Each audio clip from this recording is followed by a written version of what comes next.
My name is Rebecca Preston. I sustained I live in Hopkins. I sustained a traumatic brain injury in December 2005 when my car was hit by a drunk driver. Before my injury, I held 2 administrative assistant jobs. I loved writing, reading, singing, and playing the piano. Since my brain injury, my short-term memory is so poor, I can't remember how a short story starts by the time I get to the ending. My left eye is now fixed and dilated, so seeing at night is out of the question. I'm thankful for the CADI waiver services through medical assistance, or MA, that I have been getting for the last 10 years. They allow me to live independently with the help of my case manager, my ILS worker, and my arms worker. I'm proud to say that this year I got a job for the first time since my accident.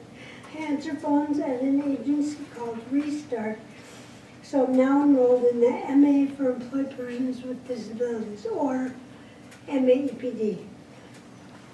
And because of the premium repeal, I am now no longer a volunteer at my job. Woo! This means that I no longer, to be involved in the MAPD, I no longer have to pay a spend down. Instead, I pay a premium for those same support services. I'm excited. Okay, sorry. You're doing great. I realize how lucky I am that I'm able to work. There are many people who can't due to their disabilities and are expected to live in deep, deep poverty to get MA and the waiver services. I know how hard it is, and here is what my life was like for 9 years on MA with a spend down. I lived on SSDI at $1,179 a month. Since this income was above the federal poverty level, I was expected to pay $450 of my medical bills each month before MA would start paying.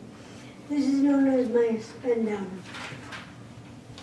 After paying my rent, I had about $60 left a month left to pay a few bills.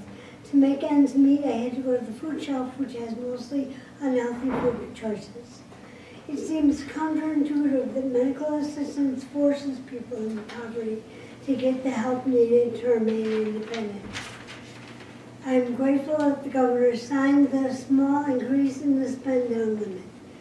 I'm hopeful that the governor will raise the spend down income limit to 100% of the poverty level, and raise the asset limit to $10,000 for a single person and $18,000 for a couple. I also hope that the governor will recognize how